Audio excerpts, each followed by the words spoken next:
So I've got the pickups out now and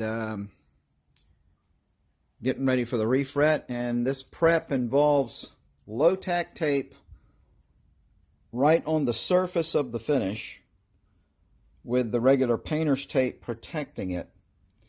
Then I'm going to put one more strip of blue tape over that yellow, and that way if any of my tools hit on the tape, like any fret dressing files or anything I'm beveling with, and it starts cutting into the tape and it starts cutting into yellow, then I'll know I've cut too far. Like this, see? So I've got blue tape under there, blue tape on top, and I've got yellow under here. So if I'm coming along here with a beveling file and I'm using this surface as sort of like and I've got a tape buildup there too, quite a few layers. And of course you can use anything, like I've got a thing that's like cardboard that I can put over here, or a piece of cloth.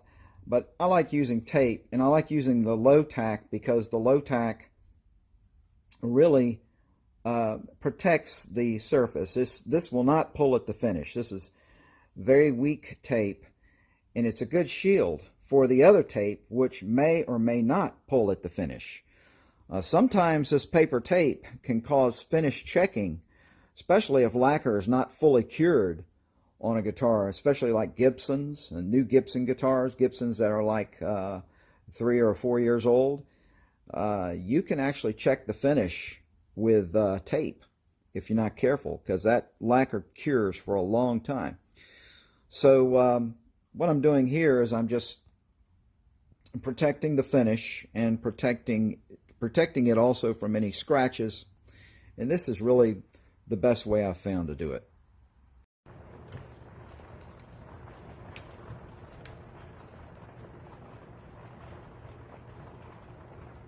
It's raining outside, a nice gentle rain coming down out here right now, and that's probably what you can hear in the background. Other than that, I have my AC going. So anyway, we're just about done pulling the frets. You really have to get these good and hot when you're dealing with ebony. You need a lot of good hot molecular movement in that fret wire. The heating is not to it's not the melt glue that's holding the frets in. In fact, I don't see any glue holding these frets in. I think they were just held in by the barb, by the tang. It's so that it loosens the wire up and makes it much more easily to extract. And I can't get under this fret wire with my fret pullers. In fact, I haven't even seen fret pullers that would get under it. And plus, I like to give it a little help anyway, so it doesn't pop out too quickly and chip ebony. So I take my Japanese chisel, and if I go ahead and knock off the nib a little bit, that's okay. Get a good head start on that booger, like that. Reheat it a little bit more. Kind of helps keep it hot.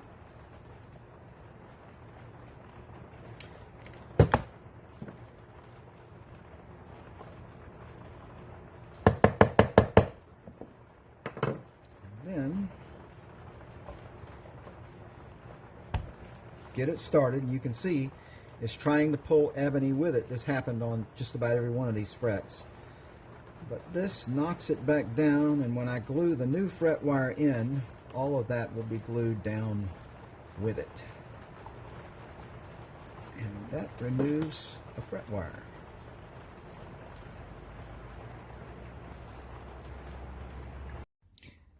And now I just pulled out the last fret. All the frets are out. And oh my, what a mess. You can see where the ebony's trying to come up with the fret wire as I was pulling it out. But all of that, all this kind of stuff here, will all go back in. And there's a little groove right there, a little indent from just a lot of playing that was done on that fret, on fret 2. So I'm going to fill that with my ebony dust and super glue mix. But just look at this, man. There's just, yep, it's a messy job. That's why you got to get those fret wires as hot as possible. Okay, so now I've got the fingerboard cleaned up and ready. You can see that with the sanding, it has revealed some white streaks in the ebony wood, which normally happens, and that's not a problem. A lot of guitar companies use an oil dye, a black ebony dye, to cover those up. Martin does that. I think Taylor does too, on some of them. But nonetheless, you know, the hole is patched that was there, as you can see. And we got a few little scuff outs here in the first fret area, which we're really not going to worry about. They're not very deep. I'm just going to leave them. And I can, in fact, I can sand back over them because I've got another idea for this. I actually think that I will radius this fingerboard to a 20-inch radius. Now to do that, I have to have a sanding block, a radius block. I have a 16, one of these 8-inch blocks from Stumac, but I don't have a 20. So I just ordered a 20-inch radius block, and I don't want to radius any more than 20 inches because what'll happen here is if you do that, if you radius it with one of these steeper radiuses, you run the risk of these binding blocks. I'm not so worried about the center ones, but the ones that are toward the edge, I worry about these sanding these too much and maybe sanding through them on the edges.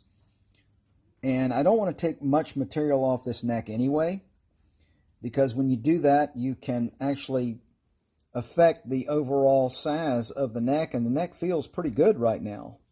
So I don't want to shrink it very much on the edges. So when you look at this, what you've got here is you've got a, let me see if I can set this up.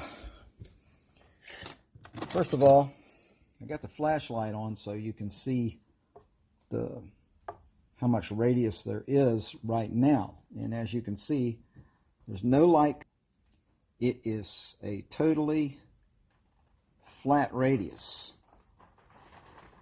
Okay, now on the edges there's a little bit of a slope, but that's due to the frets. That's because that's the way they want to put the frets in toward those binding nibs. So, but there's no radius on that fingerboard, none. And there's a light right there. Now, this is a 20-inch radius, which I don't know if I can get radius blocks any less than this, but that's okay. I think a 20 will do it. And if you look how much a 20-inch radius will radius that, that's what we're dealing with. So we're going to take it down to a 20-inch radius, and I ordered the radius block. And I certainly don't want to radius this fingerboard very much, because my concern would be the edges of this inlay and the fact that the inlay may be pretty thin. I'm not sure how thick those inlay blocks are. I'm not worried about the ones in the center, but the ones on the edge, I would not want to sand off any of that inlay. So I think a 20-inch radius, not too steep of a curve, just a little more curved than straight, is going to work perfectly. Just to show you the difference in the curve, in the radius gauges I have here. Notice that a 16 and a 12, if you look carefully, you can see the difference between the radiuses. And this is a very flat neck. I think putting some kind of a radius on it, even if it's just a 20, is going to make a big difference as far as my playing and the playability that I'm trying to achieve with this guitar. So we'll wait on that sanding block before the next video, so possibly another week or so. I'll put out another video once we get the fingerboard radiused and sanded.